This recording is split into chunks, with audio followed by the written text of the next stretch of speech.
If you have been watching the channel for quite some time, then you already know how big Quant, or aka QNT, is going to be. And in terms of what Quant is doing and what they're trying to achieve, I kind of put them right next to Ripple in this space because, again, they're both kind of building towards the same exact future. A lot of people actually compare XRP to QNT quite often, and I always say, why are we comparing these two? Why are we not branching them into the same group of projects that are trying to build towards the internet of value? I've always mentioned that Quant's overledger technology and even their new Flow technology is complementary to what Ripple is trying to achieve, which, if you think about this, we're not really, arguing which company is better or which, project is better. We're actually looking at them as two major enablers of the internet of value. We go all the way back to 2017. That's when Ripple actually coined the term internet of values, basically a world where money moves around the world as fast as information does. Today, we know that this is still Ripple's main focus. They are continuing to build towards that, even with the stablecoin launch of ROUSD. And if we're thinking about that, what about Quant? Well, we know that Gilbert Verdian recently put out a post talking about Quant Fusion, which was Quant Fusion secure multi-ledger rollups for the institutional internet of value, like IPsec and SSL VPNs over the internet and encrypted tunnels between corporate sites, data centers, and clouds. Corporates encrypt their traffic for security and privacy. They will apply the same principles to public blockchains. Current layer 2 rollup architectures typically operate on a single chain, creating same fragmentation and limitations of layer 1 in a world where networks are inherently interconnected and interoperable. We foresee a near future where all corporates and institutions run their own secure private tunnels on multiple layer 1 networks, mirroring the encrypted network overlays that define today's internet infrastructure. With Quant Fusion, they can begin that journey today with a new layer 2.5 architecture consisting of multi-ledger rollups, securely and seamlessly bringing corporates and institutions on chain. Fusion enables multi-ledger rollups that span multiple layer 1 blockchains, preserving privacy, unifying fragmented assets, embedding enterprise-grade security, and enhancing the utility of underlying networks. Purpose-built for internet scale networks and also enterprise environments, Fusion allows tokenized assets on private blockchains to safely and seamlessly interoperate with public networks. This breakthrough unlocks trillions in private markets, tokenized money, and regulated digital assets, enabling them to run securely across blockchains while meeting the strict privacy, security, and compliance standards required by institutions. So, again, with what they're doing with Quant Fusion, this is enabling those huge use cases that we talk about quite a bit, even with names like Ripple. So this actually complements the entire space in a big way.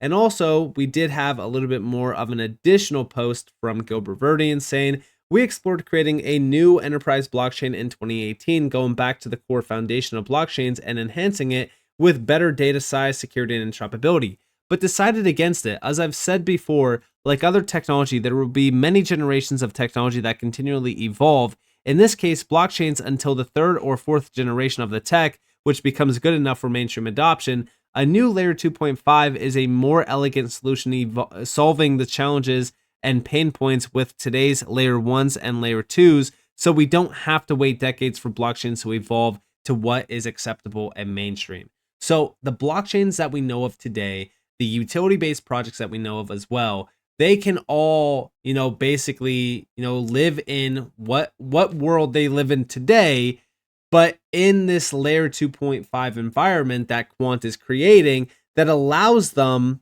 to fast forward into, the evolution phase. So this is a huge change. It's a huge update from Quant as well. And like I said, it actually complements what Ripple is doing and what they're trying to achieve. And it complements all of the other networks in the space, not just XRP, but even Hedera, Stellar, XDC, you name it. Now, on top of that, we know that Ripple and Quant have been in this game together for quite some time.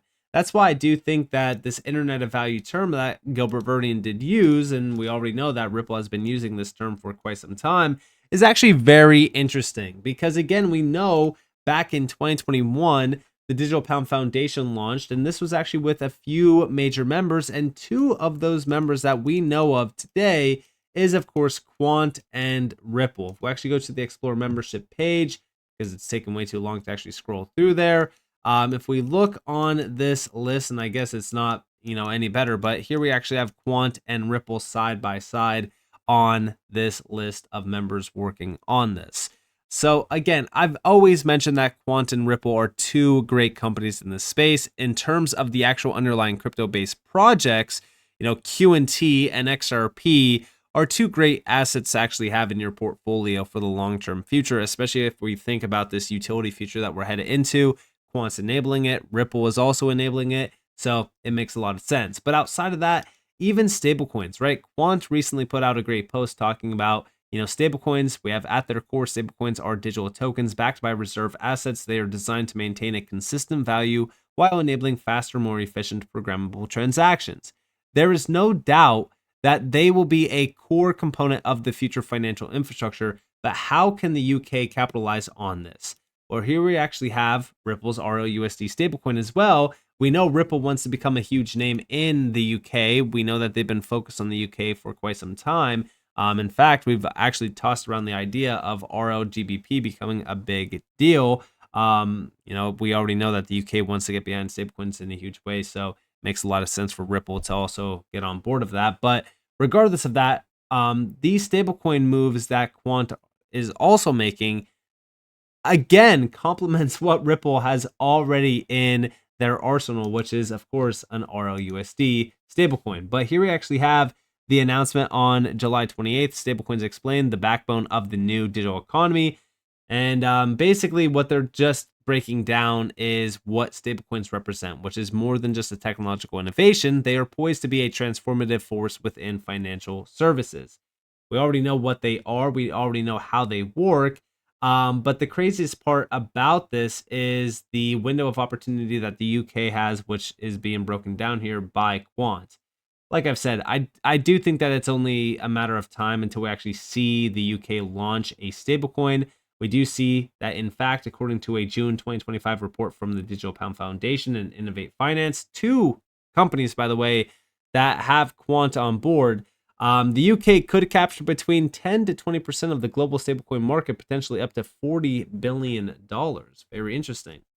But regardless of that, we do have to address the challenges, and the challenges are, being targeted. I feel like a lot of them are actually being, solved through regulatory moves, but also the infrastructure, which is what I wanted to focus on, which is developing a new financial infrastructure. So although stablecoins represent more than just a technological innovation and, how they're poised to become this transformative force, we are observing an uptick in institutional participation that lends credibility to the space, a strong emphasis on regulatory compliance, paving the way for mainstream acceptance, and a focus on creating new value rather than merely digitizing existing processes. As regulatory frameworks mature and institutions adopt digital rails, stablecoins will play a defining role in payments, capital markets, and embedded finance. The convergence of stablecoins, CBDCs, and tokenized deposits will create a comprehensive digital money ecosystem that supports everything from micropayments to large value settlements, all while maintaining the stability and trust that modern finance requires. And that's exactly what's actually happening now, where we are seeing this new world of finance become a reality. And things like Quant Flow and even Quant Fusion are all pieces of this, future. With Quant Flow, this allows, pretty much any player to, pretty much deploy stablecoins, deploy tokenized things of value as well. We actually have here Quant Flow is a ready-to-deploy API-driven programmable digital money platform built with our Overledger technology. It enables banks, fintechs, and PSPs to innovate and transform their current infrastructure with account automation and payment programmability that will shape the next generation of digital finance. When we look at the use cases down here, we have realizing the potential of programmable payments, intelligent payment orchestration, secure and compliant digital money infrastructure, interoperability across banking and digital assets. This allows any big player to tap in to, Flow, to utilize it for stablecoins, tokenized deposits, tokenized assets, payments in general, even tapping into, smart financial controls for liquidity, settlements, and fund locks. I mean, guys, this is literally that infrastructure for this new world of finance, aka the Internet of Value, that's becoming a reality. And we just continue to see more and more updates from Quant to really kind of support these types of moves. And then also even recently with the SEC, I've heard big news from the SEC Gov. Interim guidance now suggests that fully collateralized stablecoins like Circle's USDC and Paxos's USDP may be treated as cash equivalents on corporate balance sheets. By recognizing stablecoins as legitimate cash, the SEC is effectively unlocking billions in institutional capital, giving TradFi a regulatory green light to integrate stablecoins into core treasury settlement and payments infrastructure. For banks, institutional-grade stablecoins are a gateway to programmable money, real-time settlement, and new revenue streams. This is all, like, when we think about what's actually going on here with this, whole environment in the US and what the SEC is doing, it's supporting this big push towards the new financial system, a new financial system that we've been outlining for years now, with, of course, Quant being a big player behind the scenes, enabling all of this to become a reality. Again, this is why I keep saying that I'm actually not focused on the competitive landscape in this space. I'm not thinking, oh, Quant's going to kill Ripple or Ripple is going to kill Quant. No, I'm actually more so looking at how these companies can work together to make sure that this becomes a reality and that this space is as successful as we think that it will be. Quant and Ripple working together in unison is much better than them trying to go neck and neck, at each other and say, all right, well, guess what? We're better than you. And, we're going to, kill your platform because, we already have this infrastructure. It's already built in place. Like, no, we are seeing the rise of, legitimate projects in the space that will be here for the next 10, 20, 30, 40, 50 plus years that are enabling the largest innovations out there around finance. And again, every big player is on board. Institutional players are on board. Enterprise players are on board. The big banks, even, entire regulatory agencies like the SEC, the US government is on board. I mean, this is only going to heat up more and more and more. And the best part about this, right, is the big push on stablecoins. ROUSD continues to grow more and more.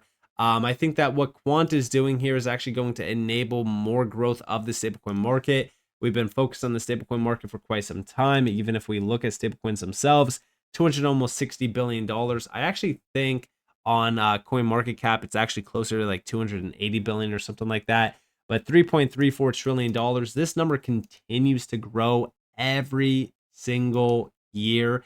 We're actually looking at this yearly. I'm not too sure if we actually have enough price data, or yeah, we actually do have enough price data. So back in 2023, 9.8 trillion. In 2024, it was $27.3 trillion in transfer volume. And right now, I mean, guys, we still have quite some time left this year, for this number to actually be realized in. But right now, $19.5 trillion in stablecoin value has already been settled. So I do think that we're going to challenge that. I mean, it's only a difference of almost like $8 trillion, actually a little bit less than $8 trillion. So stablecoin just continue to grow more and more, and Quant is truly changing the game here for stablecoins. It's actually enabling stablecoins to grow even more. And I do think that going forward, if you hold XRP, if you hold any, legitimate utility-based project, you should probably be looking into what Quant's trying to enable here. That internet of value, the same internet of value that we've been really kind of studying for years, even with Ripple. Ripple has been talking about XRP and the Interledger protocol. These things are crucial pieces, sure. Like XRP is definitely huge for what Ripple is trying to accomplish, but all of these things that we talk about and we speculate on every single day, these names like what Quant is doing, right? Like what they're trying to accomplish here is enabling everything that we speculate on, right? In fact, I actually think that this huge push with Quant Fusion, I think that this is going to enable more for the space than what a lot of people actually assume. Quant is next level. They're not slowing down. They continue to push more and more huge updates like this. And it feels as though Quant is that core, piece, that core pillar for the Web3 future, the crypto future to actually become a reality. And I'm very excited for the future of QNT. So with that being said, I hope that you guys enjoyed this video. If you guys did, definitely like, subscribe, set notifications on because of more free content. You guys are more than welcome to follow me on Twitter and join the free Discord in the description below. And with that being said, guys, it's been Nick. Thanks for watching. Peace out.